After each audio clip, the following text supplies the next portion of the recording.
We start with the welcome address. I just want to present in front of you. Many of you here know me, right? Know me as Padmaja, Professor, Warden, RV Girls Hostel, all these portfolios I was having all these years. And now I have one more. I am the presiding officer of Internal Complaints Committee, ICCC. I am the presiding officer. One professor was telling he thought Indian Cricket Council. On the lighter note, please. So I just want to introduce before she comes my committee members who are present here. I am Professor Padmaja, so presiding officer or chairperson, whatever you call. Then Dr. Anala is here, the member, Dr. Anala. And then Dr. Chitra ma'am. Then Revati ma'am, Revati assistant manager officer of the principal. Then Umesh is here, Dr. Umesh? Yes, Dr. Umesh is also one of the member. And then we have student members, and then we have research scholar Mohit N. No problem. And then we will have an external member also. So after taking the presiding officer position, this is the first event we are organizing. Thank you once again for all of you for taking the time and coming here. We will listen to the expert lecture soon. A very good afternoon to one and all present here. I am Megha Shri Venkatesh, research scholar from the Department of Industrial Engineering and Management, RV College of Engineering. And today, I have the privilege of being your master of ceremony for today's expert talk. On behalf of RV College of Engineering, I extend a warm and respectful welcome to each one of you present here at today's expert talk on the Sexual Harassment of Women at Workplace, Prevention, Prohibition and Redressal Act 2013, commonly referred to as the POSH Act. The workplace is not just about productivity.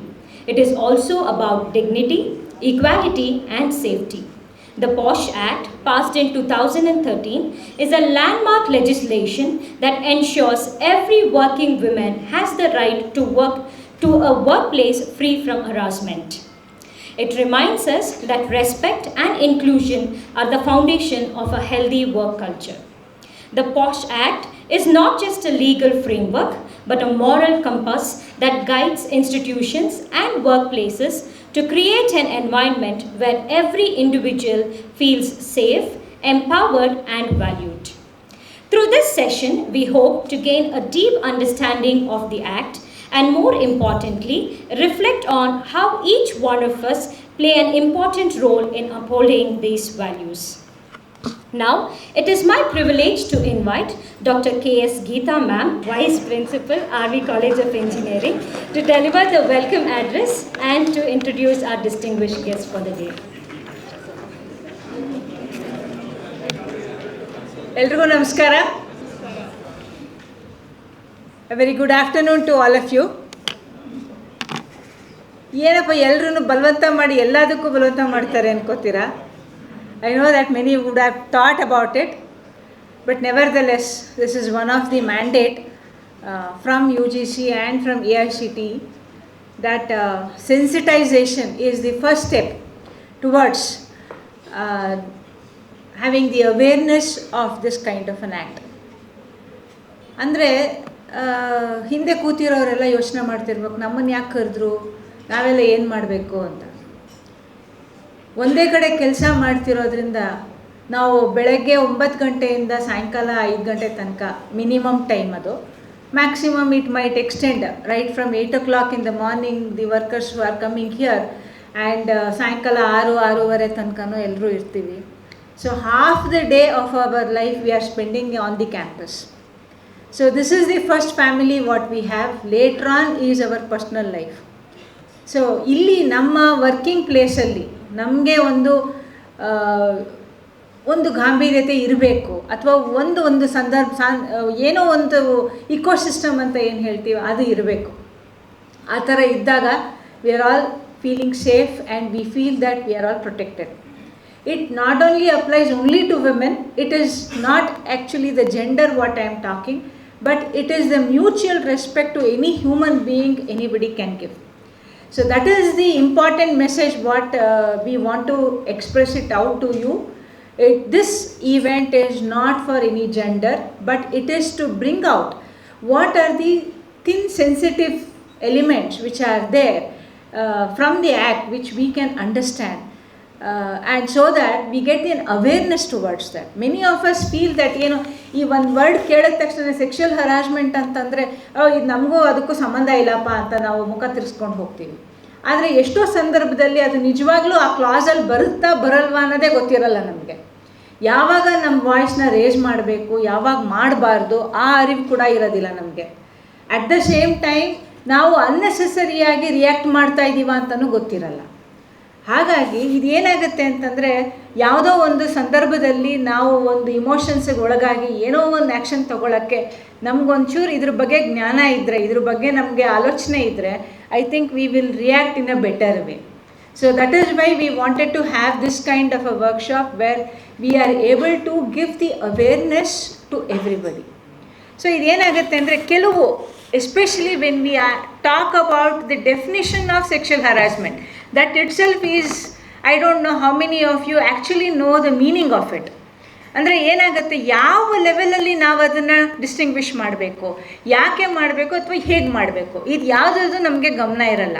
Until and unless ನಮಗೆ ಅದಾದಾಗಲೇ, ನಮ್ಗೆ ಅದ್ರದ್ದು experience ಆದಾಗಲೇ ನಮ್ಗೆ ಅದ್ರ ಬಗ್ಗೆ ಒಂದು ಯೋಚನೆ ಬರೋದು ಅಥವಾ ಮಾಡೋಕ್ಕಾಗೋದು.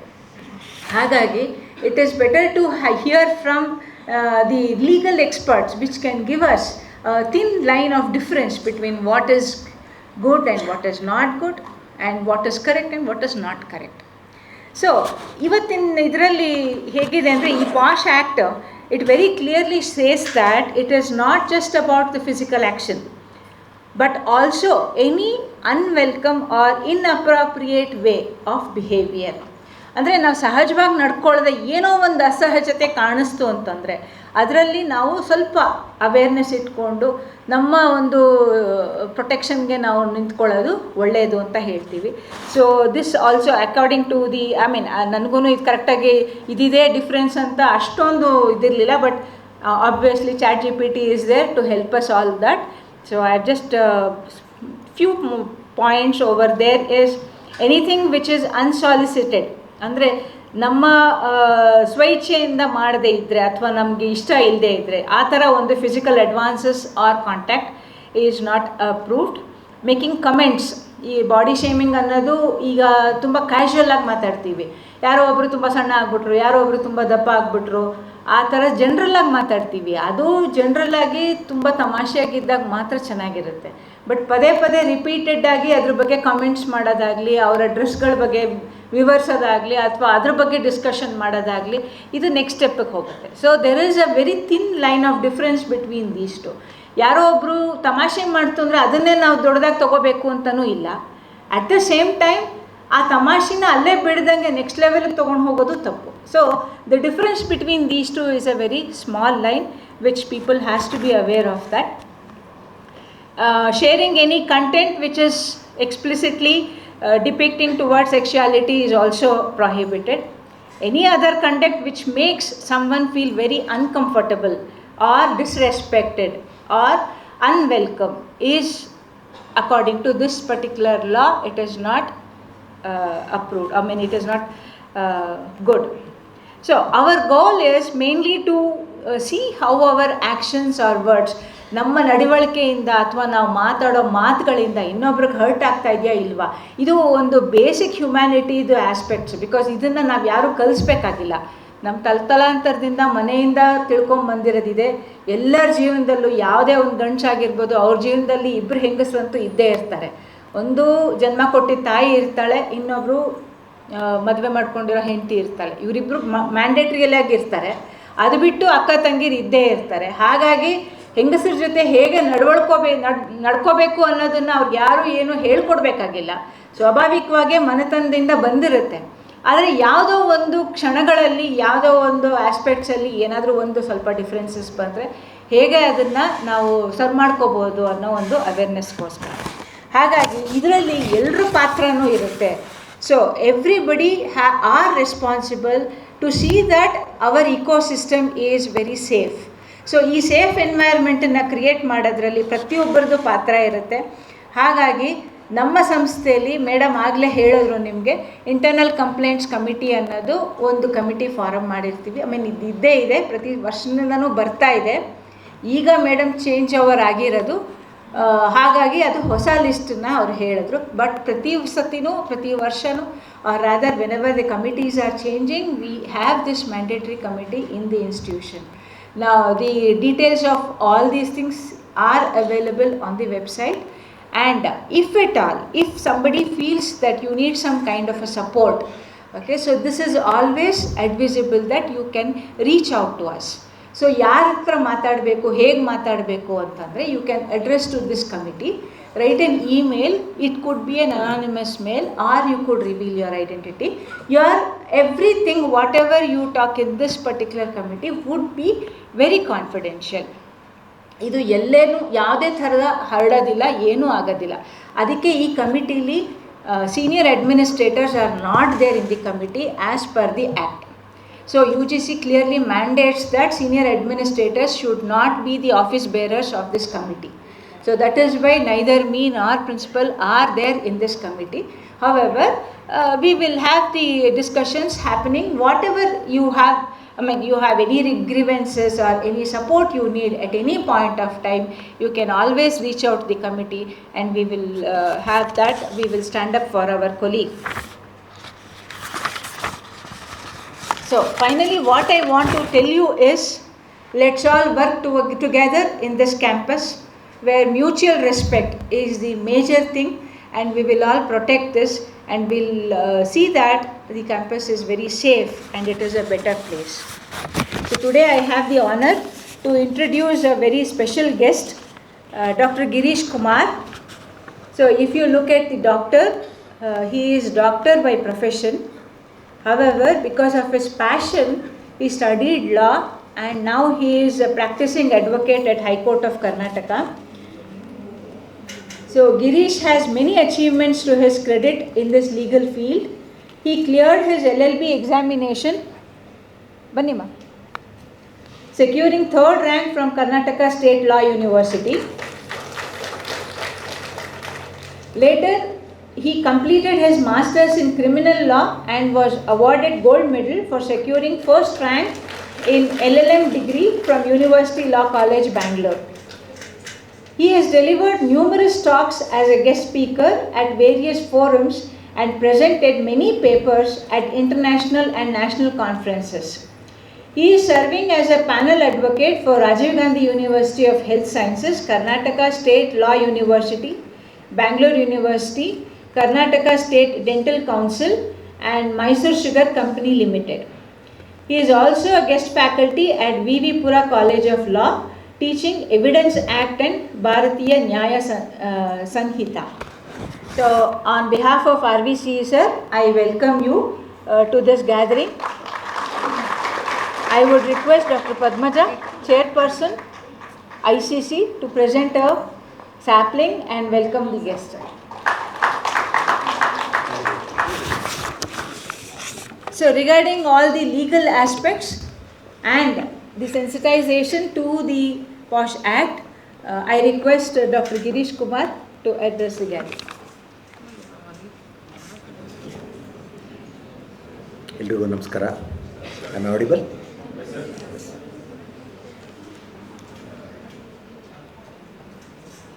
Respected dignitaries,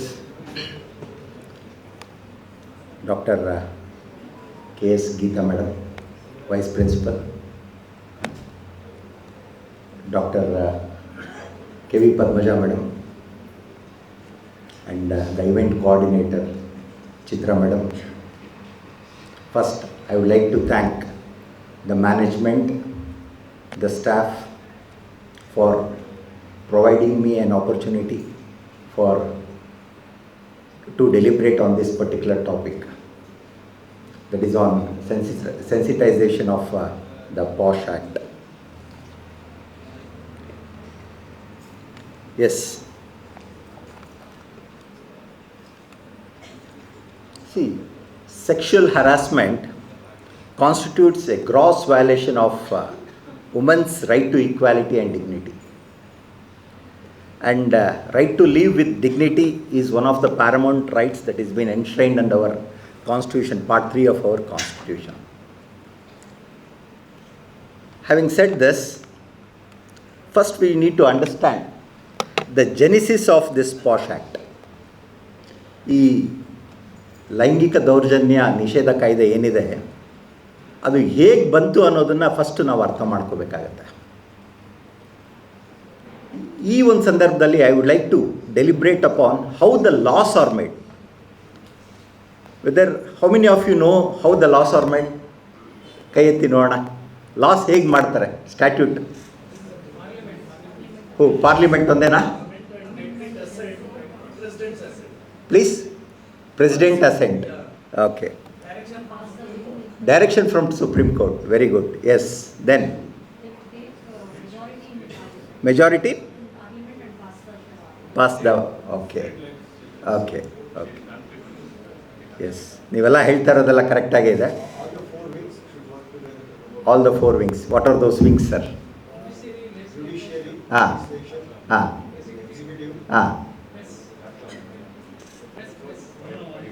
Only 3. 4 ಇಲ್ಲ.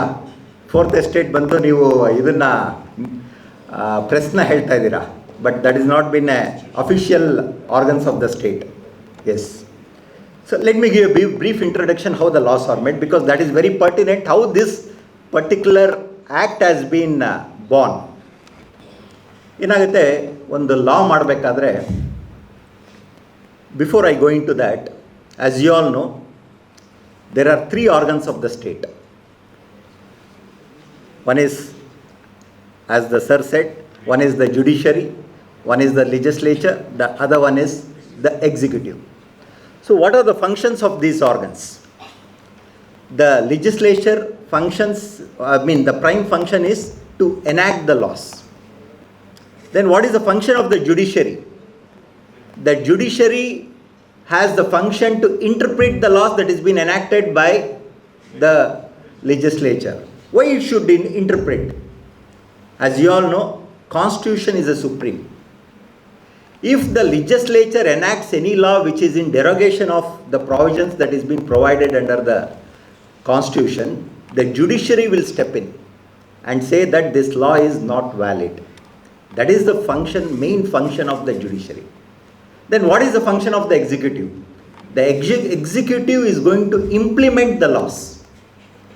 See how 3 functions have been divested or separated in, and it is been vested in 3 organs of the state. You know what is the reason why it has been vested? Any idea? ಈಗ 3 ಒಬ್ಬರ ಹತ್ರನೇ ಇರ್ಬೋದಾಗಿತ್ತಲ್ಲ. See, we follow what is known as theory of separation of powers ಅಂತ ಬರುತ್ತೆ. Theory of separation of powers was this particular theory was put forth by great French thinker Montesquieu anta. So Montesquieu has put forth this theory, and the reason why he has put forth this theory is that there will be checks and balances on one organ over the other organ. If the power is being vested with only one organ, then it will lead to anarchy and it will lead to dictatorship. So that is the reason why there is separation of powers, and we in India, we being a democratic government, we follow this theory of separation of powers, and Constitution is supreme. So ಈ ಲಾ ಬಂದಾಗ ಹೇಗೆ enact ಆಗುತ್ತೆ ಅಂತ ಹೇಳಿದ್ರೆ, ಈಗ ಒಂದು ಬಿಲ್ನ ಈಗ ಒಂದು ಸಬ್ಜೆಕ್ಟ್ ಮ್ಯಾಟ್ರ್ ಮೇಲೆ ಒಂದು ಲಾ ಇರೋದಿಲ್ಲ ಅಂತ ಇಟ್ಕೊಳ್ಳಿ. ಆ ಲಾನ ಅದನ್ನೇನು ಮಾಡ್ತಾರೆ ಅಂದರೆ, ಆ ಕನ್ಸರ್ನ್ಡ್ ಡಿಪಾರ್ಟ್ಮೆಂಟ್, ಆ ಕನ್ಸರ್ನ್ಡ್ ಮಿನಿಸ್ಟ್ರಿ ಏನು ಮಾಡ್ತಾರೆ, ಇಟ್ ವಿಲ್ ಐಡೆಂಟಿಫೈ ದಟ್. ಅದ್ರ ಬಗ್ಗೆ ಒಂದು ಡ್ರಾಫ್ಟ್ನ ತೊಗೊಳ್ತಾರೆ. There are lot of school of excellence which ಅವ್ರಿಗೊಂದು ಇಂಟ್ರೆಸ್ಟ್ ಮಾಡ್ತಾರೆ. They take the feedback from they they take the draft from them. Then once the draft is there with the ministry, that will get, ಅದನ್ನೇನು ಮಾಡ್ತಾರೆ, ಅದು ಕ್ಯಾಬಿನೆಟಲ್ಲಿ ಇಡ್ತಾರೆ. ಆ ಕ್ಯಾಬಿನೆಟಲ್ಲಿ ಇಟ್ಟು ಕ್ಯಾಬಿನೆಟ್ ಅಪ್ರೂವ್ ಮಾಡುತ್ತೆ. ಕ್ಯಾಬಿನೆಟ್ ಅಪ್ರೂವ್ ಮಾಡಿದ್ಮೇಲೆ ಏನಾಗುತ್ತೆ, then the concern law minister is going to introduce that bill. ಅದಕ್ಕಿಂತ ಆ್ಯಕ್ಟ್ಗಿಂತ ಮುಂಚೆ ನಾವು ಆ ಡ್ರಾಫ್ಟ್ನ ಏನಂತೀರಿ, ನಾವು we call it as A bill. ಆ ಬಿಲ್ನ ಇಂಟ್ರೊಡ್ಯೂಸ್ ಮಾಡ್ತಾರೆ. ಪಾರ್ಲಿಮೆಂಟ್ ಬಂದಾಗ ಏನಾಗುತ್ತೆ, either of the houses, Lok Sabha ಇದೆ, ರಾಜ್ಯಸಭಾ ಇದೆ. ಫಸ್ಟ್ ಲೋಕಸಭಾದಲ್ಲೂ ಮಾಡ್ಬೋದು ಅಥವಾ ರಾಜ್ಯಸಭಾದಲ್ಲಾದರೂ ಮಾಡ್ಬೋದು. ಆ್ಯಂಡ್ ಲೋಕಸಭಾದಲ್ಲಿ ಇಂಟ್ರೊಡ್ಯೂಸ್ ಆದಮೇಲೆ by majority it will B approved. ಅದಾದಮೇಲೆ ರಾಜ್ಯಸಭೆಗೆ ಹೋಗುತ್ತೆ, ಅಲ್ಲೂ ಮೆಜಾರಿಟಿ ಅಪ್ರೂವ್ ಮಾಡ್ತು ಅಂದರೆ then it will go to the president. Unless the president signs, it will not be transformed into a law. So this is how the legislature is going to make the law. Likewise, the state legislature ಅನ್ನೋದಿದೆ ನಮ್ಮಲ್ಲಿ, state ಎನಾಕ್ಟ್ಮೆಂಟ್ಸು ಮಾಡ್ತಾರೆ, ಅದೂ same ಇದೇ ಪ್ರೋಸೆಸ್ಸಲ್ಲಿ ಹೋಗುತ್ತೆ. ಇಲ್ಲೇನಾಗುತ್ತೆ, governor will give the assent. So once the governor gives the assent, that becomes the law. So this is, the legislature has the function, has the power to enact the laws. And whatever the law that is being enacted, that has to be in consonance with the provisions provided under our constitution. Any derogation of that provisions, then the judiciary will step in. So this is how the laws are made. But ill bandaga, one important aspect what I have to discuss here is that ಏನಾಗುತ್ತೆ, there was one lady by name known as Banwari Devi anta. She was appointed by government of Rajasthan. ಏನಕ್ಕೆ ಅಂದರೆ, she wants to prevent, ಆಕೆದು ಏನು ಕೆಲಸ ಅಂದರೆ, ರಾಜಸ್ಥಾನದಲ್ಲಿ ಏನಾಗಿರುತ್ತೆ ಅಂದರೆ ಚೈಲ್ಡ್ ಮ್ಯಾರೇಜಸ್ ಭಾಳ ಪ್ರಿವೆಲೆಂಟ್ ಆಗಿರುತ್ತೆ. There was rampant prevalence of child marriage. In order to prevent that child marriage, they have appointed so many workers. She was one among them. So ಏನಾಗುತ್ತೆ, ಒಂದು incident, she visits one village. ಅಲ್ಲಿ ಏನಾಗ್ತಾ ಇರುತ್ತೆ ಅಂದರೆ, 1 ವರ್ಷದ ಮಗುಗೆ ಮದುವೆ ಆಗ್ತಾ ಇರುತ್ತೆ, ಮದುವೆ ಮಾಡ್ತಿರ್ತಾರೆ. ಸೊ ಇಂಥ ಸಂದರ್ಭದಲ್ಲಿ ಏನು ಮಾಡ್ತಾಳೆ, she goes there, she prevents the marriage and she gives a complaint.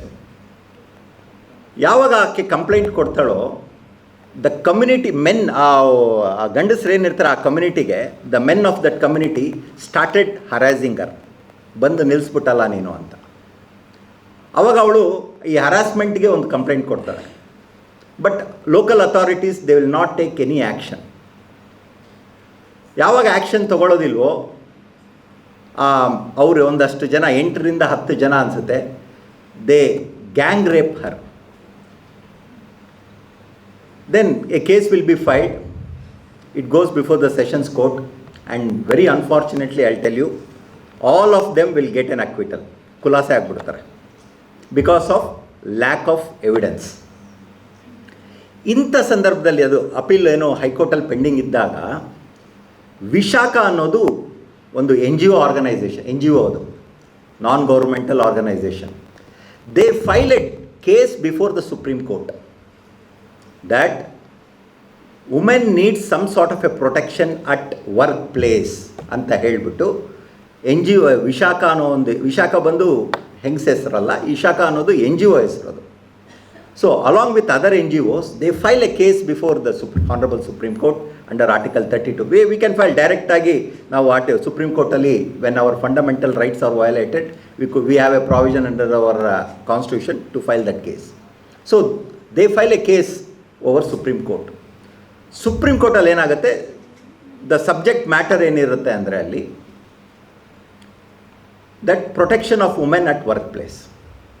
Weather any law is been enacted on this particular subject matter ಅಂದಾಗ, there was no law which dealt with this particular subject matter. And that is where in Vishakha versus State of ರಾಜಸ್ಥಾನಲ್ಲಿ Supreme Court formulated a guidelines.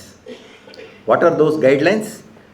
They defined what is sexual harassment in this particular case, and there was a shifting of accountability from individual to institutions, and Supreme Court emphasized on prioritizing the preventions in respect of this sexual harassment and provisions of innovative redressal mechanism.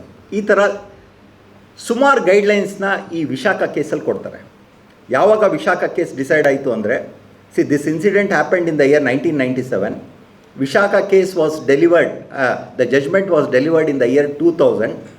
And you see, it took 13 years for the legislature to formulate a law on this particular subject matter.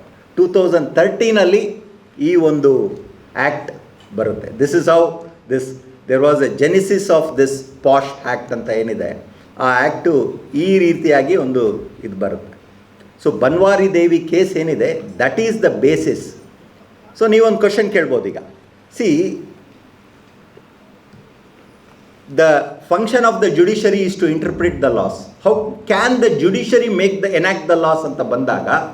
Yes, judiciary has the power to enact the laws only when the legislature has not enacted the laws on that particular subject matter.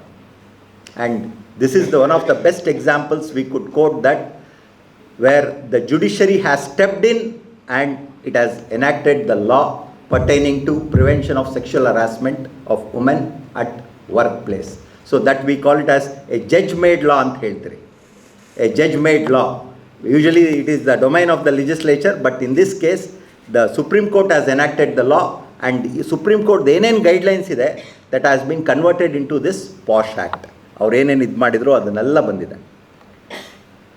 And this is some disturbing statistics pertaining to sexual harassment of women at workplace. ಈಗ women worker population ನೀವು ತಗೊಂಡಾಗ percentage 2017 it was 23% ಇತ್ತು. ನಾವು ಇನ್ 2024 it is 40%.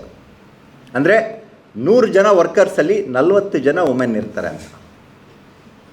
And here out of 3 out of 5 women experience sexual harassment. ಅಂದರೆ more than 60% ಇದೆ. And 1 out of 5 women report the sexual harassment.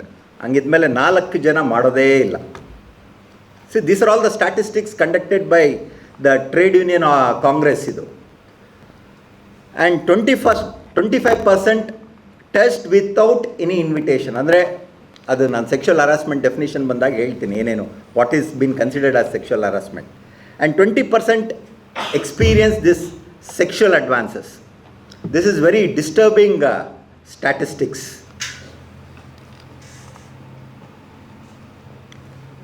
Now what is sexual harassment? Act define ಮಾಡಿದ್ದಾರೆ. Even the Supreme Court ಅಲ್ಲಿ ಆ ಕೇಸಲ್ಲಿ ಏನು define ಮಾಡಿದ್ರು, the same thing is been culled out and it has been incorporated in this POSH Act.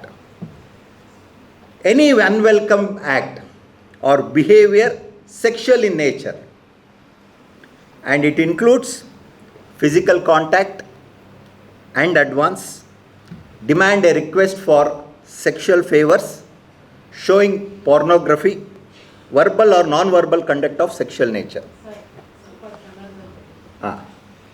ಅದು ಹೇಳ್ತೀನಿ. ಅದನ್ನು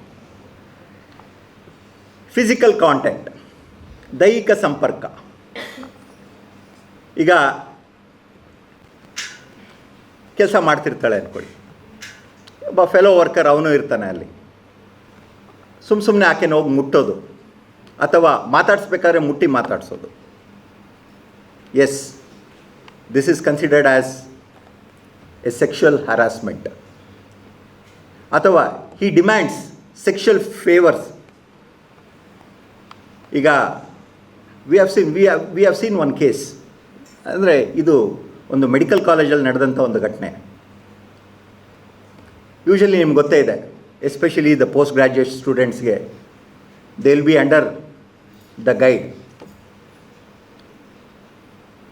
ಅಂಥ ಸಂದರ್ಭದಲ್ಲಿ ಏನಾಗಿತ್ತು, ಒಬ್ಬ ಫೀಮೇಲ್ ಪಿ ಜಿ ಸ್ಟೂಡೆಂಟ್ನ ದ ಗೈಡ್ ಅವನು ಯಾವ ಟಾಪಿಕ್ಕು ಅಪ್ರೂವ್ನೇ ಮಾಡ್ತಾ ಇರಲಿಲ್ಲ. And he use to demand and he use to ಆಕೆನ ಮಾತಾಡಿಸ್ಬೇಕಾದ್ರೆ ಮುಟ್ಟಿ ಮಾತಾಡಿಸೋದು ಅಥವಾ ಏನಾದರೂ ಅಪ್ರೂವ್ ಮಾಡಬೇಕಾದ್ರೆ ಹಿ ಯೂಸ್ ಟು ಆಸ್ಕ್ ಈ ಸೆಕ್ಷುವಲ್ ಕಾಂಟ್ಯಾಕ್ಟ್ಗೆ ಅವನು ಹಿ ಡಿಮ್ಯಾಂಡೆಡ್ ಓಪನ್ ಆಗೇನೆ. Then this girl she tolerated for some time, ತಡ್ಕೊಂಡ್ಳು, ಕೊನೆಗೆ ತಡ್ಕೊಳಕ್ಕಾಗಲಿಲ್ಲ. Then she filed a complaint. And but ಏನು ಅಂದರೆ ಅದೇ ನಾನು ಹೇಳ್ತಾ ಇದ್ದೆ, 1 out of 4 ಮಾಡೋದೇ, 4 ಜನ ಮಾಡೋದೇ ಇಲ್ಲ ಸೆಕ್ಷುವಲ್ ಹರಾಸ್ಮೆಂಟ್ ಇದ್ದಾಗ. ರೀಸನ್ ಏನು ಅಂದರೆ, ಈಗ ನಂದು ಪಾಪ they would have come to that post graduate level. ಇನ್ನು ಎಲ್ಲಿ ನಮ್ಮ ಡೆಸರ್ಟೇಷನ್ನ ಇದು ಮಾಡಿಬಿಡ್ತಾರೋ ಅನ್ನೋ ಒಂದು ಭಯಕ್ಕೆ she never complaint. 3 years is the course. And this incident was there from first year to second year. Second year ಆದಮೇಲೆ she was not able to tolerate. ಆಕೆ ತಡ್ಕೊಳಕ್ಕೆ ಆಗದೇನೆ ಏನು ಮಾಡ್ತಾರೆ, then she files a complaint before the competent authority and the case is still pending. ICC has passed a decision. ಅದಾದಮೇಲೆ then he went in for the ಹೈಕೋರ್ಟ್ಗೆ ಹೋಗಿ ಅದನ್ನು stay ತೊಗೊಂಬಂದ್ರು ಆ ರಿಪೋರ್ಟ್ ಮೇಲೆ. That's a different aspect. So any demand for sexual favour, yes, that is considered as showing ಚಿತ್ರಗಳನ್ನ ತೋರಿಸೋದು ಅಥವಾ ಅಶ್ಲೀಲವಾದಂಥ ಮೆಸೇಜ್ಗಳನ್ನ ಕಳಿಸ್ತಾರೆ. ಈಗ ವಾಟ್ಸಪ್ ಇದೆ, ವಾಟ್ಸಪ್ಪಲ್ಲಿ ಮೆಸೇಜಸ್ನ ಕಳಿಸೋದು, yes, that is also considered as a sexual harassment conduct. or passing any verbal or non-verbal conduct. Verbal and non-verbal conduct ಬಂದಾಗ probably this picture ಏನಿದೆ,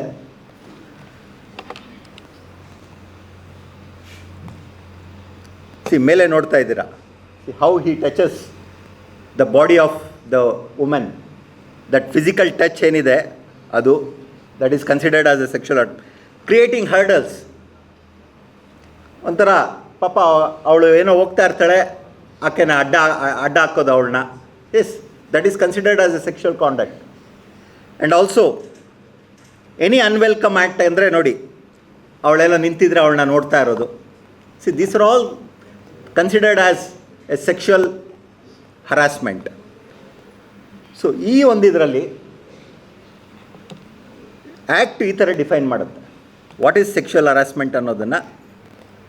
weather it is implied or explicit, promise of preferential treatment in our employment.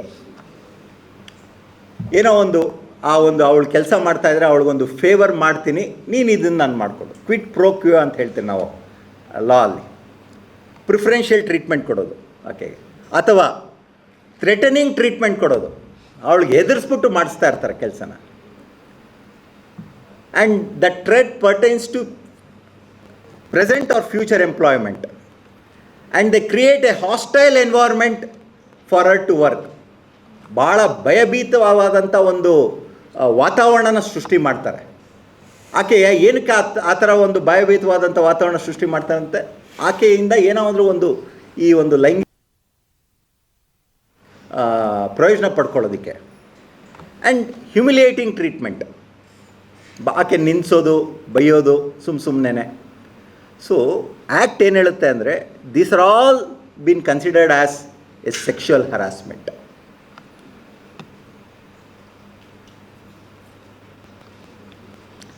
ಆಮೇಲೆ act ಭಾಳ ಇಂಪಾರ್ಟೆಂಟಾಗಿ what is work place ಅಂತ define ಮಾಡಿದ್ದಾರೆ. ಏನೇನು ಬರ್ಬೋದು ಆ ವರ್ಕ್ ಪ್ಲೇಸಲ್ಲಿ ಅನ್ನೋದನ್ನು. ಈಗ ಆ್ಯಕ್ಟ್ ನೀವು ಓದಿದ್ರೆ prevention of sexual harassment at work place ಅಂತ ಹೇಳುತ್ತೆ. ಏನಿದು ವರ್ಕ್ ಪ್ಲೇಸ್ ಅಂದಾಗ, yes, educational institution is considered as a work place, training institutions is considered as a work place, sports stadiums that is considered as work place. ಸುಮಾರು sexual harassment ಪಾಪ sports ಅಥ್ಲೀಟ್ಸ್ಗೆ ಆಗ್ತಾಯಿದೆ. Then hospitals and nursing homes and any place visited by the employee. ಇದರಲ್ಲಿ ಭಾಳ important ಏನು ಅಂದರೆ, suppose if it takes the contention that ಇದು educational institution ಅಲ್ಲ, ಎಲ್ಲೂ ಅಲ್ಲ ಅಂದಾಗ, even the act includes the transportation. ಈಗ ಬಸ್ಸಲ್ಲಿ ಹೋಗ್ತಾ ಇರ್ತಾರೆ, ಈಗ ಇನ್ಸ್ಟಿಟ್ಯೂಷನ್ದೇ ಬಸ್ ಬರುತ್ತೆ, ಬಸ್ಸಲ್ಲಿ ಸೆಕ್ಷುವಲ್ ಹರಾಸ್ಮೆಂಟ್ ಆಗುತ್ತೆ. Even that is also considered as a work place. See the wide connotation of the act that is been provided. And dwelling place in case of a domestic worker. ಈಗ ಮನೆಯಲ್ಲಿ maid servant ಬರ್ತಾಳೆ, ಕೆಲಸದಾಕೆ ಬರ್ತಾಳೆ, yes, if she complains of A sexual harassment, the owner will come under the POSH act ಇದರಲ್ಲಿ. So all ಈ work place ಅನ್ನೋದು ಇದೆಲ್ಲನೂ ಸೇರ್ಕೊಳ್ಳುತ್ತೆ ಇದರಲ್ಲಿ. ನೆಕ್ಸ್ಟ್ ಬಂದಾಗ employee. Who is an employee? Employee section 2F ಅಲ್ಲಿ ಎಂಪ್ಲಾಯಿ ಅನ್ನೋದು ಯಾರು ಅಂತಾರೆ. ಈಗ ನಿಮ್ಮ ಈ ಇನ್ಸ್ಟಿಟ್ಯೂಷನಲ್ಲಿ yes all teaching non teaching ಅವ್ರನ್ನೆಲ್ಲ ನಾವು ಎಂಪ್ಲಾಯಿ ಅಂತ ಹೇಳ್ಬೋದು. And who will be the benefit? Students will also come under this purview. The students,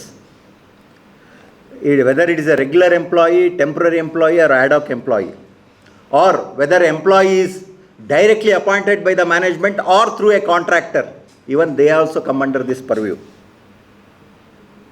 Or even a trainee, apprentice, even they also come under this purview of this act. So, not that you need to have an express employment contract, an implied employment contract, those workers also will come under this.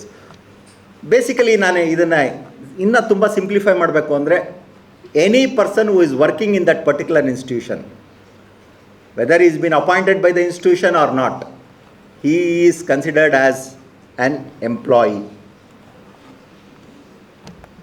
Now coming to what is the law on this sexual harassment, very important. ಇದರಲ್ಲಿ ಏನಿದೆ ಲಾ ಇದ್ರ ಮೇಲೆ ನಾನು ಆವಾಗಲೇ ಹೇಳಿದೆ, constitutional guarantees ಇದೆ.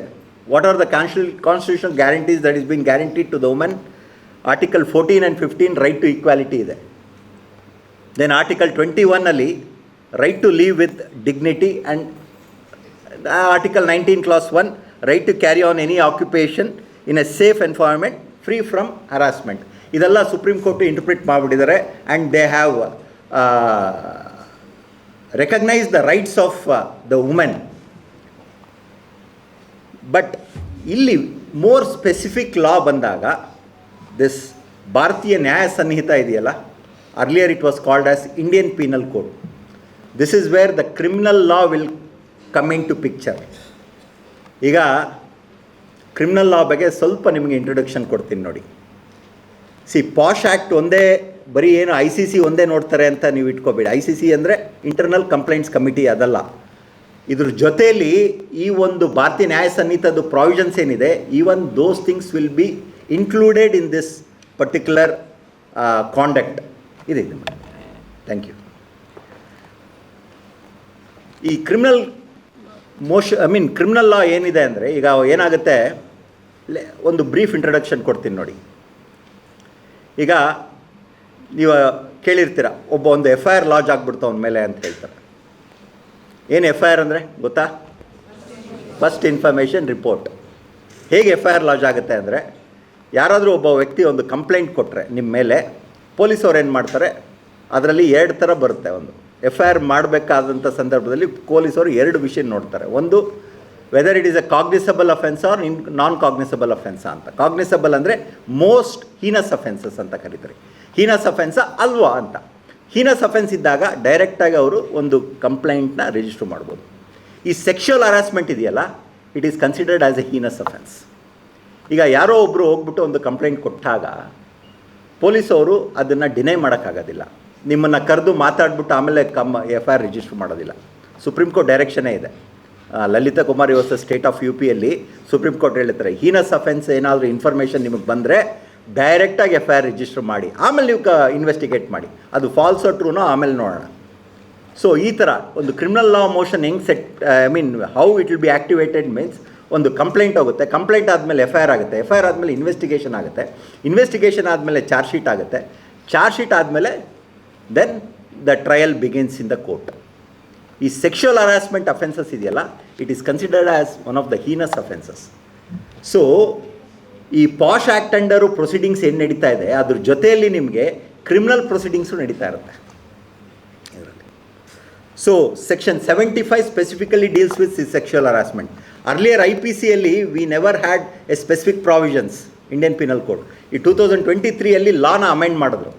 ಇದರಲ್ಲಿ chapter 5 offences against women ಅಂತಲೇ ಸ್ಪೆಸಿಫಿಕ್ಕಾಗಿ ತೊಗೊಂಬಂದ್ಬಿಟ್ಟಿದ್ದಾರೆ. ಸೊ ಸೆಕ್ಷುವಲ್ ಹರಾಸ್ಮೆಂಟ್ ಇದೆಯಲ್ಲ, 75 ಆ್ಯಂಡ್ ಸ್ಟಾಕಿಂಗ್. ಈಗ ಸ್ಟಾಕಿಂಗ್ ಅಂದರೆ ಗೊತ್ತಾ? You have any idea about stalking? ಈಗ ನೀವು ಹೋಗ್ತಾ ಇರ್ತೀರಾ ಅಂದ್ಕೊಳ್ಳಿ. ಈಗ ನೀವು RV ಇನ್ಸ್ಟಿಟ್ಯೂಷನ್ಗೆ ಬಂದಿದ್ದೀರಾ, ಇಲ್ಲಿಂದ ಮನೆಗೆ ಹೋಗ್ತಾ ಇರ್ತೀರ. ಅವನೊಬ್ಬ ನಿಮ್ಮನ್ನು ಫಾಲೋ ಮಾಡಿಕೊಂಡೇ ಮನೆವರೆಗೂ ಬರ್ತಾನೆ. ತಿರ್ಗಾ ನೆಕ್ಸ್ಟ್ ಡೇ ಆ ಮನೆಯಿಂದ ತಿರ್ಗಾ ಇಲ್ಲಿಗೆ ಬರ್ತಾನೆ, ನಿಮ್ಮನ್ನೇ ನೋಡೋದು. That is stalking. ಸ್ಟಾಕಿಂಗ್ ಅನ್ನೋದು ಪ್ರಾವಿಷನ್ IPCಯಲ್ಲಿ ಇರಲಿಲ್ಲ. ಹೊಸದಾಗಿ ಇಂಟ್ರೊಡ್ಯೂಸ್ ಮಾಡಿದ್ದಾರೆ ಸ್ಟಾಕಿಂಗ್ ಅನ್ನೋದು. ದೆನ್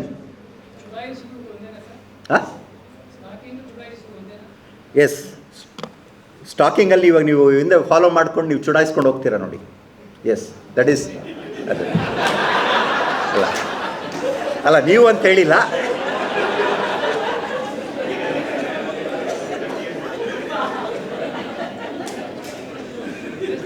ಅಲ್ಲ, ಐ ಆಮ್ ಸಾರಿ, ಅಲ್ಲ ನಿಮ್ಗಂತ ನಾನು ಅಡ್ರೆಸ್ ಮಾಡಲಿಲ್ಲ. But this is what you meant is right. ಚುಡಾಯಿಸೋದು ಸ್ಟಾಕಿಂಗೇ ಬರುತ್ತೆ. ಕರೆಕ್ಟ್, ಕನ್ನಡ ವರ್ಡ್ ಚುಡಾಯಿಸೋದೇನೆ. Yes, and this are all. ಅದಕ್ಕಿಂತ ಒಂದು ಎಕ್ಸ್ಕಲೇಟ್ ಆದಂಥ ಒಂದು ಪ್ರಾವಿಷನ್ಸ್ ಏನು ಅಂದರೆ ನೋಡಿ, ಇಲ್ಲಿ ಸೆಕ್ಷನ್ 63 ರೇಪ್ ಆ್ಯಂಡ್ ಸೆಕ್ಷನ್ 68 ಇದೆಯಲ್ಲ, ಭಾಳ important. Sexual intercourse by person in authority ಅಂತ ಹೇಳ್ತಾರೆ.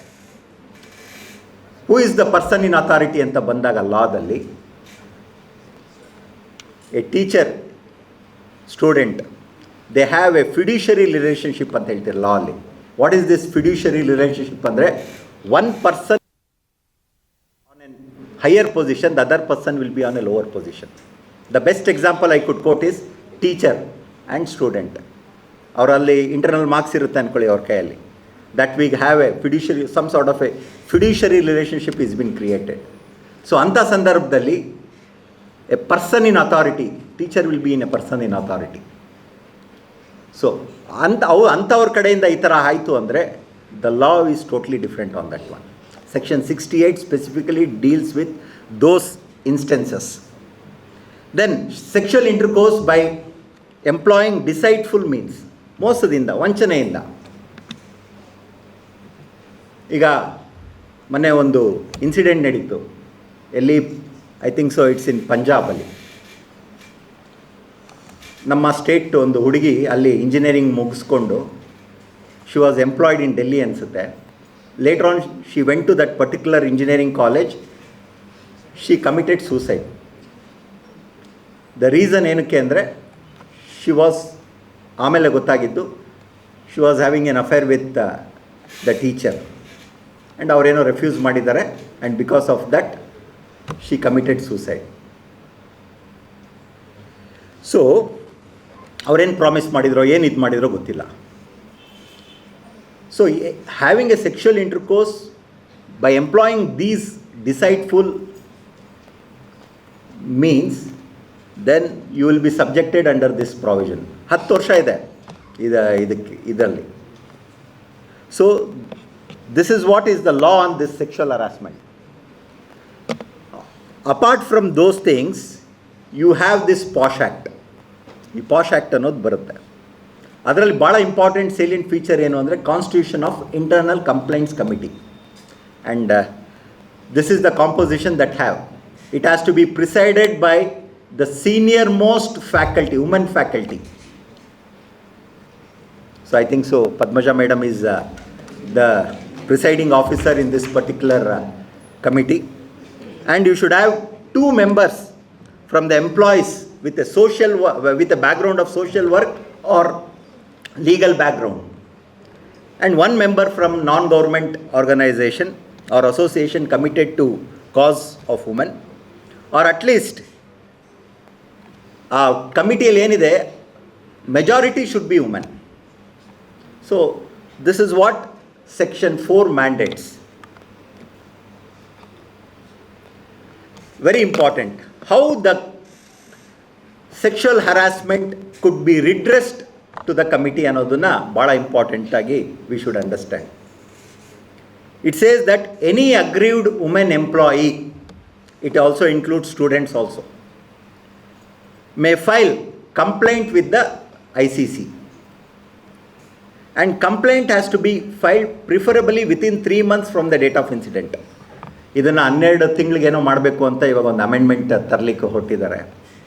But as of now the law is that within 3 months you are suppose to file the complaint. ನಾವು ಯು ಮೈಟ್ ಆಸ್ಕ್ ಮೀ, 3 ತಿಂಗಳಾದಮೇಲೆ ನಾವು complaint ಕೊಟ್ಟರೆ ಹೇಗೆ ಅಂತ. Yes, the delay can be condoned provided you give the reasons why you are not able to file the complaint within 3 months. Then ಅದರಲ್ಲೇ 6 copies ಹೇಳ್ತಾರೆ file ಮಾಡೋಕ್ಕೆ. And what should be the content of the complaint is very important. ಏನಿರಬೇಕು content ಕಂಪ್ಲೇಂಟಲ್ಲಿ ಅನ್ನೋದು. One, the first thing what you ನೀವೊಂದು complaint ಕೊಡಬೇಕಾದ್ರೆ, who is the respondent, who is the one from where you are getting the trouble, who is that person, ಅವನ ಹೆಸರು ಇರಬೇಕಾಗತ್ತೆ. Then date and details of the incident which has happened, ಯಾವ ದಿವಸ ಅವರು ಏನು ಮಾಡಿದ್ರು ಅನ್ನೋದನ್ನು ನೀವು ನರೇಟ್ ಮಾಡಬೇಕಾಗತ್ತೆ. ಯಾವ ದಿವಸ ಮಾಡಿದ್ರು, ಏನು ಇನ್ಸಿಡೆಂಟ್ ನಡೆದಿದೆ ಅನ್ನೋದನ್ನು, that is very very important.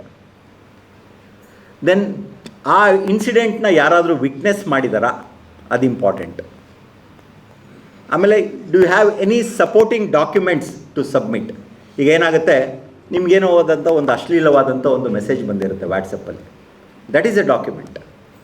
You could show that this is what it is there. So ಇಷ್ಟು ಸಾಕು ಈ ಒಂದು ಕಂಪ್ಲೇಂಟಲ್ಲಿ ಏನಿರಬೇಕು ಅನ್ನೋದು ಬಂದಾಗ, ಇಷ್ಟನ್ನು ನೀವು ಬರೆದು ನೀವು ಒಂದು ICC ಕೊಟ್ಟರೆ, then ICC will look into that complaint and what is the procedure that is been adapted by the ICC ಅಂದಾಗ, yes, see there is a conciliation procedure that is been there.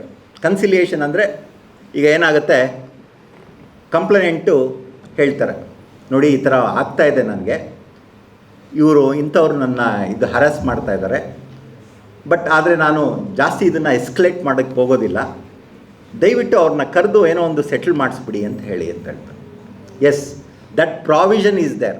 ಏನಕ್ಕೆ ಅಂದರೆ, ಇದನ್ನು many of the women are reluctant to give a complaint.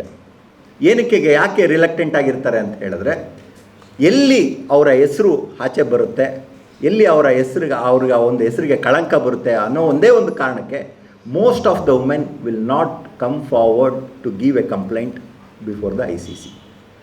So for that there is a mechanism to protect the identity of women, and they could also bring it to the notice of the ICC and go for the conciliation procedure. ಈ ಕನ್ಸಿಲಿಯೇಷನ್ಗೆ ಆದಾಗ ಏನಾಗುತ್ತೆ, ICC ಅವ್ರು constitute ಮಾಡಿ ICC ಅವ್ರ ಮುಂದೆ ಕರೆಸಿ ಅವನಿಗೆ ಏನು ಹೇಳಬೇಕೋ ಎಲ್ಲ ಹೇಳಿಬಿಟ್ಟು. ಬಟ್ ಇಲ್ಲಿ ಒಂದು ಮಾನಿಟ್ರಿ ಸೆಟಲ್ಮೆಂಟ್ ಅಂತೂ ಇಲ್ಲ. The act will not entertain any monetary settlement. But ಹಂಗಂತ ಹೇಳಿದರೆ ಮೋಸ್ಟ್ ಆಫ್ ದ ICCಯಲ್ಲಿ ಆಗ್ತಾ ಇರೋದೇ ಅದು. Very unfortunate. ಏನೋ ದುಡ್ಡು ಕೊಟ್ಬಿಟ್ಟು ಸೆಟಲ್ ಮಾಡಿಸ್ಬಿಟ್ಟು ಏನೋ ಒಂದು ಆಗ್ತಾಯಿದೆ. ICC ಒಂದೇ ಅಲ್ಲ, ಈವನ್ ನಮ್ಮ ಕೋರ್ಟ್ ಕೇಸ್ಗಳಲ್ಲೂ ಹಂಗೆ ನಡೀತಾ ಇದೆ.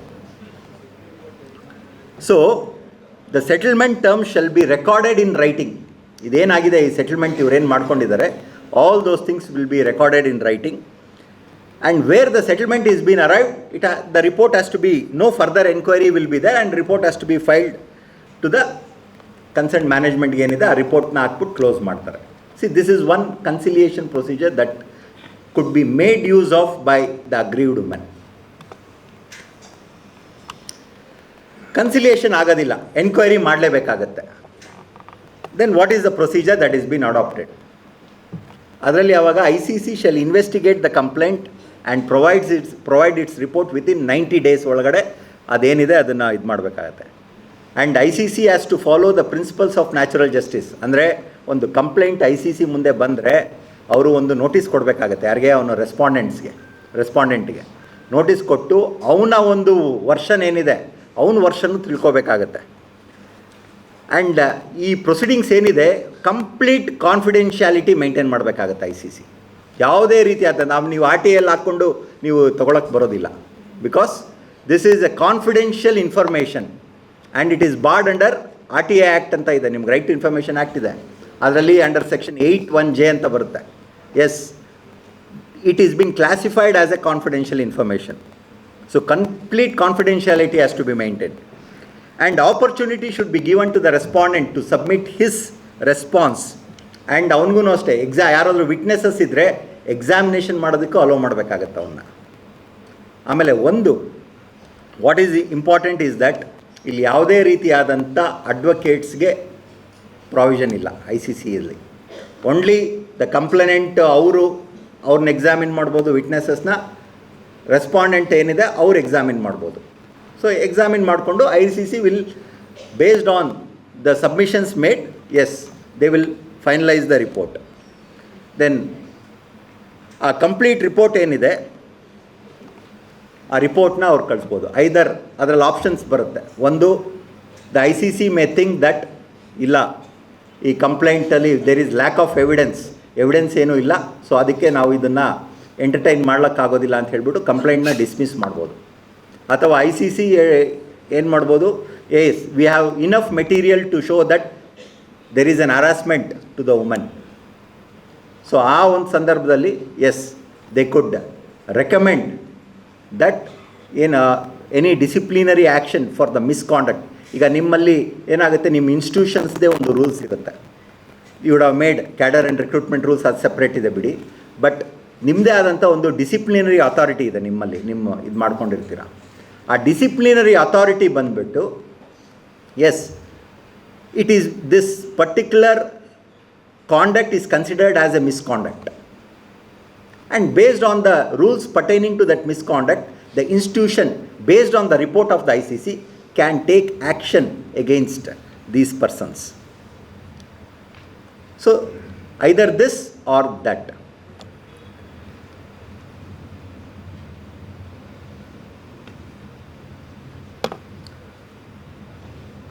So what is the punishment for sexual harassment? ಆಗಲೇ ಹೇಳ್ದಂಗೆ ಮಿಸ್ಕಾಂಡಕ್ಟ್ಗೆ whatever the punishment that is been prescribed according to the rules and regulations of the institution, then that punishment will be imposed on that person.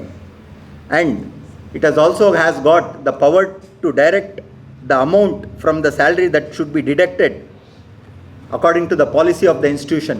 ತಗೊಂಡು ಕಂಪ್ಲೇಂಟ್ಗೆ ಕೊಡ್ಬೋದು.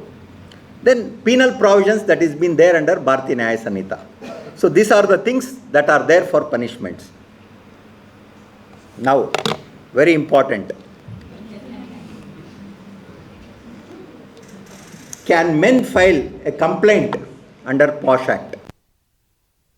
Very, very important aspect.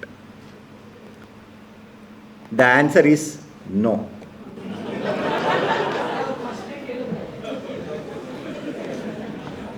ಅಲ್ಲ, ಯಾಕೆ ಹೇಳ್ತಾ ಇದ್ದೀನಿ ಅಂದರೆ, ನೀವು ಡೆಫಿನಿಷನ್ ಆಫ್ ಅಗ್ರೀವ್ಡ್ ವುಮೆನ್ ಅಂತ ನೀವು ನೋಡಿದ್ರೆ 2A ಅಲ್ಲಿ only aggrieved women can give a complaint under POSH act. ತಗೊಂಬರ್ಬೇಕಷ್ಟೇ, ಇಲ್ಲ ಹೊಸದು. Yes, men has no provision to file a complaint. ಒಂದು ಏನಾಯಿತು, ಡೆಲ್ಲಿಯಲ್ಲಿ ಒಂದು ಟ್ರಾನ್ಸ್ಜೆಂಡರ್ ಕೇಸ್ ಬರುತ್ತೆ for sexual harassment. Transgender again ಅಲ್ಲಿ ಬಂದಾಗ ಇಂಟರ್ಪ್ರಿಟೇಷನ್ ಬಂದಾಗ ವೆದರ್ ವುಮೆನ್ ಮೆನ್ನ, but she had declared that she is a women ಅಂತ. ಸೊ ಆ ಸಂದರ್ಭದಲ್ಲಿ ಏನು ಮಾಡುತ್ತೆ, Delhi high court they give a direction that yes please register the complaint. I C ಸಿಗೆ ಡೈರೆಕ್ಷನ್ ಕೊಡ್ತಾರೆ, ಪ್ಲೀಸ್ ರಿಜಿಸ್ಟರ್ ದ ಕಂಪ್ಲೇಂಟ್ ಅಂತ ಹೇಳ್ಬಿಟ್ಟು. ಬಟ್ ಪಾಶ್ ಆ್ಯಕ್ಟಲ್ಲಿ men has no, I mean there is no provision under the POSH Act for a men to give a complaint. Having said this, we have a provision where if the complaint is malicious or frivolous, then action can be taken against the complainant itself. And that has to be decided by the ICC. If ICC feels that yes, ಇದು false complaint, frivolous complaint, just to harass the respondent, it is been filed ಅಂತ ಹೇಳಿದ್ರೆ, if that opinion is been found by the ICC, then complaint ಮೇಲೆ they could recommend to the management that yes either take some action against for this gross misconduct ಅಂತ ಹೇಳ್ಬೋದು. But as of now men has no provision to file a complaint under this POSH act. ಈಗ ಗಂಡಸರು ಏನಾದರೂ complaint ಹಾಕ್ಬೋದಾ ಈ ಒಂದು ಕಾಯ್ದೆ ಅಡಿ ಅಂತ ಬಂದಾಗ ಅದಕ್ಕೆ ಉತ್ತರ ಇಲ್ಲ, ದಯವಿಟ್ಟು ಮಾಡಲಿಕ್ಕೆ ಬರೋದಿಲ್ಲ. ಆದರೆ ನೀವು ಕೊಟ್ಟಿರುವಂಥ ಕಂಪ್ಲೇಂಟ್ ಏನಾದರೂ ಸುಳ್ಳು ಕಂಪ್ಲೇಂಟು ಅಂತ ಏನಾದರೂ ಗೊತ್ತಾಯಿತು ಅಂತ ಹೇಳಿದ್ರೆ, ICC ಅವರು ಏನಾದರೂ ಆ ಸುಳ್ಳು ಕಂಪ್ಲೇಂಟು ಅವ್ರನ್ನ ಹರಾಸ್ ಮಾಡಲಿಕ್ಕೆ ಕೊಟ್ಟಿದ್ದಾರೆ ಅಂತ ಬಂದಾಗ ಆ ಥರ ಒಂದು ಒಪಿನಿಯನ್ ಫಾರ್ಮ್ ಆಯಿತು ಅಂದರೆ ಎಸ್, ಈ ಆ ಒಂದು ಕಂಪ್ಲೇಂಟ್ ಯಾರು ಕೊಟ್ಟಿರ್ತಾರೆ ಮಹಿಳೆ, ಆ ಮಹಿಳೆ ಮೇಲೆ ಒಂದು ಡಿಸಿಪ್ಲಿನರಿ ಆ್ಯಕ್ಷನ್ ತೊಗೋಬೋದು ಯಾರು, ಮ್ಯಾನೇಜ್ಮೆಂಟು. ಅದು ಯಾವ ರೀತಿ ತೊಗೋಬೋದು ಅಂದರೆ, ಯಾವಾಗ ICC ಈ ಥರ ಫಾಲ್ಸ್ ಕಂಪ್ಲೇಂಟ್ ಕೊಟ್ಟಿದ್ದಾರೆ ಅದನ್ನ ಮೇಲೆ ಒಂದು ರಿಪೋರ್ಟ್ ಮಾಡುತ್ತೆ, ಆ ರಿಪೋರ್ಟ್ನ ಸಬ್ಮಿಟ್ ಮಾಡ್ತಾರೋ, ಆ ರಿಪೋರ್ಟ್ ಮೇಲೆ ಆ ವ್ಯಕ್ತಿ ಮೇಲೆ, ಆ ಮಹಿಳೆ ಮೇಲೆ ಇವರು ಒಂದು ಫಾಲ್ಸ್ ಕಂಪ್ಲೇಂಟ್ ಅಂತ ಹೇಳ್ಬಿಟ್ಟು ಒಂದು ಏನೇ ಡಿಸಿಪ್ಲಿನರಿ ಆ್ಯಕ್ಷನ್ ನಿಮ್ಮ ರೂಲ್ಸ್ ಆ್ಯಂಡ್ ರೆಗ್ಯುಲೇಷನ್ಸ್ ಪ್ರಕಾರ ಏನಿದೆ ಅದನ್ನು ನೀವು ಇದು ಮಾಡ್ಕೋಬೋದು. ಅದು ಆದರೆ ಮೆನ್ ಬಂದಾಗ yes, they could file a defamation case. ಅದು ಸಪ್ರೇಟ್ ಪ್ರಾವಿಷನ್ ಆಫ್ ಲಾ ಇದೆ. ಒಂದು ಡಿಫಮೇಷನ್ ಕೇಸ್ ಏನಿದೆ ನಿಮ್ಮ ಮೇಲೆ ಒಂದು ಇದು ಏನಿದೆ, because it affects the reputation of a person. ಆ ರೆಪ್ಯುಟೇಷನ್ ಆ ರೆಪ್ಯುಟೇಷನ್ ಮೇಲೆ ಒಂದು ಕಳಂಕ ಇದೆ ಅಂತ ಬಂದಾಗ you have the provision under a different law, not under the POSH act.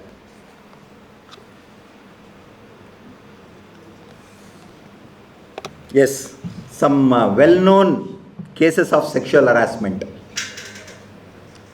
Vishakha case, first Tukaram case ಬರ್ತೀನಿ.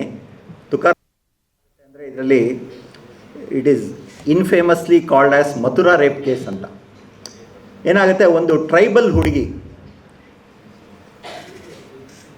ಆಕೆ ಒಂದು ಪೊಲೀಸ್ ಸ್ಟೇಷನ್ಗೆ ಹೋಗ್ತಾಳೆ. ಎಲ್ಲಿ, ಇದು ಮಹಾರಾಷ್ಟ್ರಲ್ಲಿ ನಡೆದಂಥ ಘಟನೆ ಇದು. ಪೊಲೀಸ್ ಸ್ಟೇಷನ್ಗೆ ಹೋದಾಗ she gets rape by 2 police officers. ಅಂದರೆ ಒಬ್ಬ ಕಾನ್ಸ್ಟೇಬಲು, ಒಬ್ಬ ASI ಏನೋ ಇರಬೇಕು, ತುಕಾರಾಮನು ಒಬ್ಬ ಅದರಲ್ಲಿ. ಅದೇನಾಗುತ್ತೆ, ಸೆಷನ್ಸ್ ಕೋರ್ಟಲ್ಲಿ ದೇ ಗೆಟ್ ಎನ್ ಕನ್ವಿಕ್ಷನ್, ಅವ್ರಿಗೆ 7 ವರ್ಷ ಸಜೆ ಆಗುತ್ತೆ. ಹೈಕೋರ್ಟ್ಗೆ ಹೋಗ್ತಾರೆ. ಹೈಕೋರ್ಟ್ ಏನು ಮಾಡುತ್ತೆ, ಇಟ್ ರಿವರ್ಸಸ್ ದ ಡಿಸಿಷನ್. ಏನು ಸಜೆ ಆಗಿದೆ, they get N acquittal. The same thing was ಅಪೆಲ್ಡ್ by the supreme court. ಈ ಮಥುರಾ ರೇಪ್ ಕೇಸಲ್ಲಿ ಒಂದು ಇಂಪಾರ್ಟೆಂಟ್ ಆದಮೇಲೆ ದೊಡ್ಡ ಪ್ರೊಟೆಸ್ಟ್ ನಡೆಯುತ್ತೆ. ಯಾವಾಗ ಸುಪ್ರೀಂ ಕೋರ್ಟ್ ಅವ್ರನ್ನ ಖುಲಾಸೆ ಮಾಡಿಬಿಡ್ತಾರೋ ಒಂದು ದೊಡ್ಡ ಪ್ರೊಟೆಸ್ಟ್ ನಡೆಯುತ್ತೆ. ಏನು, ಒಂದು ಪೊಲೀಸ್ ಸ್ಟೇಷನಲ್ಲಿ, ಅದು ರಕ್ಷಣೆ ಕೊಡುವಂಥ ಜಾಗ, ಅಂಥ ಸ್ಟೇಷನಲ್ಲೇ ಒಂದು ರೇಪ್ ಕೇಸ್ ಒಂದು ಮಹಿಳೆ ಮೇಲೆ ಆಗಿದೆ ಅಂತ ಹೇಳಿದ್ಮೇಲೆ ಇನ್ನೆಲ್ಲಿದೆ ಇಲ್ಲಿ ಜಸ್ಟಿಸ್ ಎಲ್ಲಿದೆ ಅಂತ ಹೇಳಿಬಿಟ್ಟು ದೊಡ್ಡ ಪ್ರೊಟೆಸ್ಟ್ ಆಗುತ್ತೆ. ಆವಾಗ ಪಾರ್ಲಿಮೆಂಟ್ ಏನು ಮಾಡುತ್ತೆ, ಒಂದು ಲಾದಲ್ಲಿ ಒಂದು ಅಮೆಂಡ್ಮೆಂಟ್ ತೊಗೊಂಬರ್ತಾರೆ. ಏನದು ಅಮೆಂಡ್ಮೆಂಟ್ ಅಂದರೆ, ಒಂದು ಪೂರ್ವಭಾವನೆ ಬಗ್ಗೆ. ಈಗ ಮೊದಲು ಯಾವ ರೀತಿ ಇತ್ತು ಅಂದರೆ, ರೇಪ್ ಕೇಸಸ್ಸಲ್ಲಿ ಪೂರ್ವಭಾವನೆ ಯಾವ ರೀತಿ ಇತ್ತು ಅಂದರೆ, presumption of the absence of consent of women ಅಂತ ಒಂದು ಈ ಪೂರ್ವಭಾವನೆ ತೊಗೊಂಬರ್ತಾರೆ. ಮೊದಲು ಕನ್ಸೆಂಟ್ ಮೇಲೆ ಅಟ್ಯಾಕ್ ಮಾಡ್ತಾಯಿದ್ರು. ಈಗ ಅವರ ಒಂದು ಈ ಕೇಸಲ್ಲಿ ಏನು ಅವರ ಡಿಫೆನ್ಸ್ದು ವಾದ ಏನು ಅಂದರೆ, ಅವಳು ಹಂಗೇನೆ ಪೊಲೀಸ್ ಸ್ಟೇಷನ್ಗೆ ಬಂದು she subjected herself for the sexual intercourse ಅಂತ ಅವ್ರ ವಾದ ಆಯಿತು. ಏನು ರೆಸಿಸ್ಟ್ ಮಾಡಲಿಲ್ಲ. ಬಿಕಾಸ್ ದೇರ್ ಯೂಶಲಿ ಒಂದು ರೇಪ್ ಕೇಸ್ ಆದರೆ they will B lot of marks on the body, ಆಗ ಯಾವುದು ಅಕ್ಯೂಸ್ಡ್ ಮೇಲೆ, ಬಿಕಾಸ್ ದೇ ರೆಸಿಸ್ಟ್. ಇಲ್ಲಿ ಆ ಥರದ್ದೇನೂ ನಡೆದಿಲ್ಲ. She herself has walked in to the police station and she has subjected herself ಅಂತ ಬಂದುಬಿಡುತ್ತೆ. ಸೊ ಈ ಒಂದು ಇಟ್ಕೊಂಡು ಇದ್ರ ಮೇಲೇ the law was change. But Tukaram case ಇದೆಯಲ್ಲ, that is one of the landmark judgments that came. Because of that, the law got changed. That is one aspect. KPS Gill was the Director General of Police, Punjabdu. ಏನಾಗುತ್ತೆ, ಒಂದು party ನಡೀತಾ ಇರುತ್ತೆ. And ರೂಪನ್ Deol Bajaj ಅನ್ನೋದು, she is a IAS officer. ನೋಡಿ, IAS officer ಮೇಲೆ ಈ KPS Gill ಏನು ಮಾಡ್ತಾನೆ, he taps her on her back, buttock ಮೇಲೆ ಹಿಂಗೆ ತಟ್ತಾನೆ ಅವನು. Then she offends, she protest, ಏನು ಈ ಥರ ಒಂದು ನೀನು ನನ್ನನ್ನು ಮುಡ್ತಾ ಇದೆಯಾ ಅಂತ ಹೇಳಿಬಿಟ್ಟು. ದೆನ್ ಈ case, she files a case against the KPS Gill, the police chief of that particular state. So case file ಆಗುತ್ತೆ. He gets a conviction in the lower court, upheld by the high court. Even the supreme court also is going to upheld that you have outrage the modesty of women ಅಂತ ಹೇಳಿಬಿಟ್ಟು. This is another important landmark judgment that was delivered by the honourable supreme court. Outraging modesty of women, ಅದ್ರ ಮೇಲೇ 354A amendment ತೊಗೊಂಬಂದರು. Increasing the punishment, fine ಆಗಿ ಬಿಟ್ಬಿಟ್ಟಿದ್ದಾರೆ. Fine ಅದರಲ್ಲಿ. So that is why the law got changed after that incident. Then post Vishaka ಕೇಸಲ್ಲಿ these two cases unfortunately ಇದು ನಮ್ಮ ಜುಡಿಷಿಯರಿಯಲ್ಲಿ ಆಗಿದೆ.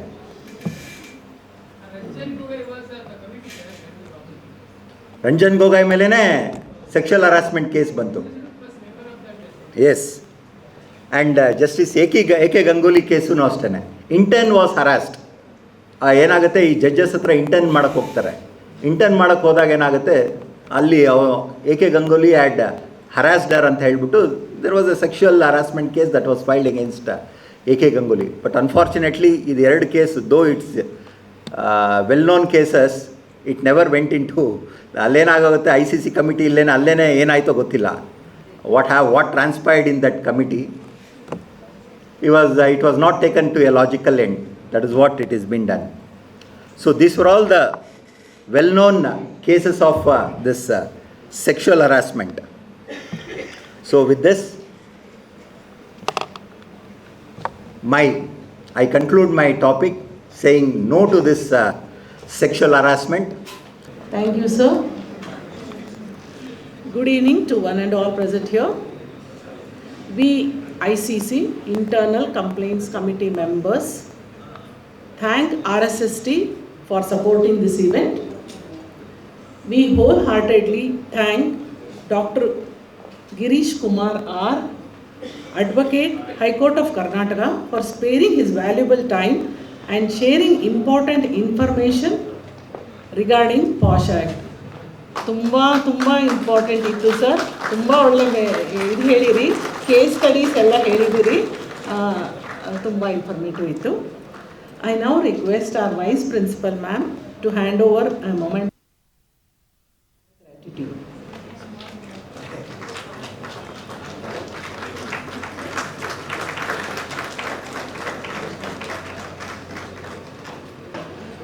We thank our principal, vice principal, deans, HODs, faculty members, teaching, non-teaching, and everyone,